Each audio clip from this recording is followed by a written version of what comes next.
Sup guys, and welcome back to another episode of Marvel Card Collecting and Investing with me, Gingerman Cards. It's Tuesday 25th of May. Wow, oh wow.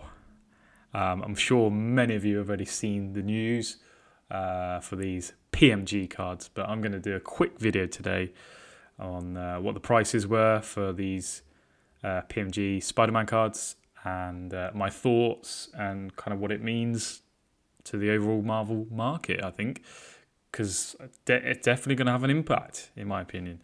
Gutted that I missed the countdown. I know Spidey Jew 09 and Norin from Sketch Card Hive did a really cool YouTube video. If you haven't seen that, head over to Spidey's channel because that's really worth watching. They drop some knowledge and they actually speak to the guy, Ian, who sold these cards, who's in the money right now, baby. I'm just going to go through the cards. I've got a list here on my notepad of what actually sold for what, and this is pre the buyer's premium. So the buyer's premium is huge, and I'll go through that as well. But yeah, so first card was the blue 2013 Fleer Retro Marvel Metal Precious Gems. 45, serial number 45 out of 50, BGS 9 mint, which is crazy good. And let's have a look at that. So centering 9.5, edges 9, corners 9, surface 9.5. To get that grade on the PMG is insane. They're a slightly thicker card. The corners can soften easier. I know my PMGs that I have are nowhere near these. But the corners, the surface even. The surface 9.5 is amazing to get. So to find the cards is a big thing. To get the cards graded in this grade is an even bigger thing. So hence why the prices are fetching what they have. So this actually ended 31 bids, and this is a blue out of 50, and this ended at $10,000. So with the premium, buyer's premium, it's $12,300. That's crazy, man. That is crazy. And the lot finished on the 23rd of May at 10 p.m. EDT time. So I should just mention Goldin auctions. So some of you don't know Goldin auctions. Goldin auctions is a massively well-known auction house in the hobby, and mainly, sports cards. Started with sports cards. So Ken Goldin, who's the founder of this, founded it in 2012, and he's been in the hobby for a while, and he's kind of built up his reputation, his name, for being the biggest and kind of most premium auction house out there. So PWCC and Probstein are obviously big, but not to the level of Goldin in terms of the value of the cards and the premium buyers. I would say the proper collectors or investors. So that's a bit on Goldin. So that's the place you kind of go to sell those big cards. So let's go to the next one, and this is the big dog. I've got some posts. Hopefully it's a Marvel card. I think it is. Let's have a look. So this is the big dog that sold. 2013 Fleer Retro Marvel Precious Metal Gem Green Spiderman 8, serial number 8 out of 10. Another BGS 9. So again, 9 centering, 9 edges, 9 corners, 9.5 for surface. That's an insane grade. And this is the current grail for Marvel cards.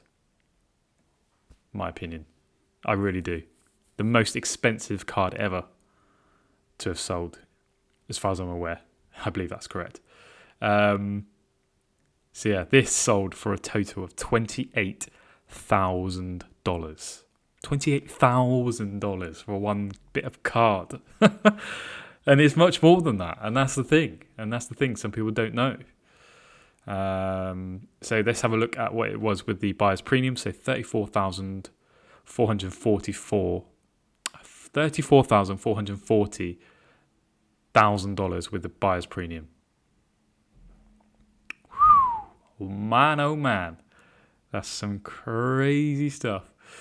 So that's the big dog, and how cool is that? So let's have a look at the next one. This is the red. So 95 out of 100 PMG. 2013 again. And this sold for a total of 7,500. Again, let's just zoom in here. So 9.5 centering, 8.5 corners. So that's interesting. You can see a little bit, you can see a bit of a corner dink, not dink, but whitening on there. Whitening on those two as well. So that's not a surprise. But again, overall grade 9 in the BGS. And I'm going to come on to BGS in a minute because I have some thoughts on that. So yeah, again, 7,500.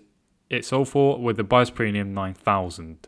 So again, buyer's premium, I don't know exact percentage or what it is because I know it varies between auction houses. But yeah, just to make you aware, there is a buyer's premium when you're buying these cards. This is a wicked card. Didn't sell for much, but I say much, it's still a lot. 9.5 for a sketch card. That's crazy. Mick and Matt Gleber. So it's a 2013 Fleer Retro sketch featuring Thor and Hulk and a 9.5 BGS, which is crazy. Centering got a 10. So let's zoom in on this one. It's a wicked looking card, isn't it? I mean, sketch cards are crazy. I really like the back of this. It may look boring to some, but it's a Fleer 1 of 1. Got the really nice Fleer logo. Congratulations, you've a hand-drawn, one-of-a-kind Marvel art sketch card. Sketch cards are huge. I've yet to invest in any or collect any because I'm scared for my bank balance. But yeah, that sold for, I don't know what the price sold for before the buyer's premium, but with it, it's 1,599 for that one. And this is all one lot that I believe Ian, I don't know his surname. Well, if I do know his surname, I'm going to say it just in case he doesn't want me to talk about it. But so this is the 2015 now, so Fleer Retro Marvel PMG Blue Spiderman card number 34, and this is serial number 27 out of 50. And this sold for 2,750, I believe, with the buyer's premium 3,382. Again, wicked card, 9.5. Subgrades are awesome with BGS. That's a good thing about BGS, and I'll go on to that in a minute. 27 serial number. Wicked. Let's go on to the next one. The gold. So again, this is a 1 of 1. So 2015 Fleer Retro PMG Gold. Only one of these ever. And it's a BGS 9. I'll just show you the back. You can see the 1 of 1 there. So cool. Something special, isn't it? Something special. So pulling this, I mean, how on earth did someone, Ian, I assume, pull this blows my mind. So yeah, Spiderman PMG Gold 1 of 1 is ticking every single box you can think of, and this sold for a total of $26,000. 26,000. With the buyer's premium, 31,980. Man, crazy. Let's go on to the next one. So you got the green, which is serial number 3 out of 10. So only 10 of these ever, and that sold for 8,000 and 9,840 with the buyer's premium. BGS 9 again. Awesome condition. I mean, crazy. The red, so serial number 5 out of 100, sold for $850 with the buyer's premium 1,045. That's a bargain. I'm calling it right now. That's a bargain.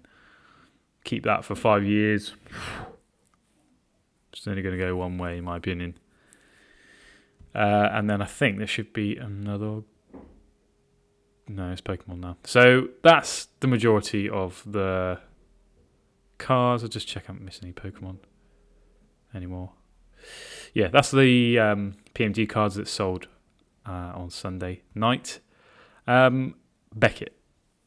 So for those of you who don't know Beckett, I probably should do a separate video for Beckett grading because I've done one on SGC and my thoughts on that. But, PSA is the big dog, isn't he? In terms of the grading world. Beckett's an interesting play. And I probably should have done one video way earlier, because actually a lot of trading cards, what am I trying to say here? Pokemon trading cards in BGS is a big thing. Again, PSA, another big thing. But the big two graders are PSA and BGS. But the subgrades are the very, very interesting thing for me. The collectors love, I would say most collectors for trading cards love subgrades. For sports cards, I couldn't tell you, but I think it's a big USP for BGS. And I see the popularity of Marvel cards being graded by Beckett, BGS, going up. And not purely because of this auction that's just happened, but also the subgrades are huge. And we talked about CGC. Again, I'm watching that like a hawk. As soon as they do it, I'm going to try them out and see what happens. But yeah, BGS is going to be a big thing. I just wanted to show you the turnaround times for BGS just quickly. I don't want to make this all about grading in BGS, but if you were to go economy, which I believe is $35, it's approximately 10 months standard, 7 months express, 20 to 30 days, 10 to 15 for the premium. And I'll show you the prices roughly. So premium, $250 a card. Express, $150 a card. Standard, $50 a card. Economy, $35 a card. But you'll be waiting a year, effectively, I would say. So yeah, that's a bit on BGS. And again, purely my opinion, all speculative. You never ever know. But I believe PGS has got some more legs. It already had legs, but yeah, I just should have mentioned that. So, thoughts on this sale. What does it do to Marvel cards and other things associated? So, for sure, this has put Marvel cards on the map, on the radar of many. Goldin's massive. And I talk about advertising, social media. There's lots of people, not just myself, talking about it. That's a really, really, really important thing and a good thing for Marvel cards. It's having a bit of a moment. So that's great to see. The second thing is the grading aspect. So these are graded cards. So that's another good thing to see, that people are going, interesting, graded cards. I know that was already happening, with PSA, the population reports and stuff like that. I've already shown you all of that. But yeah, it's great. It's really great. It's only a good thing for Marvel cards, in my opinion. I would love to have some of these cards. It's completely out of my price range, but yeah, it's just great fun, isn't it? Really interesting to see. But yeah, watch this space, guys. Really, really cool. I just thought I'd do a quick video on the sale of these because it's a big thing for the Marvel card market, for the hobby. It'll be interesting to see if anything else has an effect. So yeah, I've got some 2017 PMGs. Will the prices for those potentially go up for graded ones or even raw ones? It's hard to say, but I do think this will have a trickle-down effect. You've seen, the 2013 are the first PMG cards, Marvel PMG cards, I believe. You've got 2015 ones, you've got 2017 ones. What's going to be interesting is these Marvel X-Men metal cards. That's going to be very, very interesting. Buybacks as well. Very, very interesting. Again, I said it on the previous video, but I think that's going to get some love. If you're going to see, oh man, I'm so annoyed. I'm going to be completely transparent here. I had quite a few buyback cards from ComC. I'd been looking through their site for a while, kind of adding stuff to cart that I like, and like the look of in terms of the card. I had quite a few serial number 1 out of 20 buyback cards, and in good shape. And I think someone bought them up before I actually purchased it. I'm too slow. I was too slow. I had them in my basket for a week or two, and I didn't snap them up in time. But that's what happens with these things. It's gonna keep happening as well. I'm telling you now, the serial number graded. It's gonna happen, and we're early. I think, in my opinion, we're early. So just if you're from an investing standpoint, if you're looking at these Marvel cards, just really consider the rarest, the scarcity of some of these cards and who you're grading with, obviously. That was my thoughts. Completely my opinion, but it was just interesting to see the prices for these cards. I mean, that's a lot of money right there. But yeah, really good fun. I'm really happy. I'm really happy. I'm really happy to be part of this hobby, and I'm sharing some love, and thanks to you guys watching. Please like, subscribe, all that good stuff on YouTube down below. Really appreciate it, guys. Take care. See you in the next one. It's going to be an interesting one.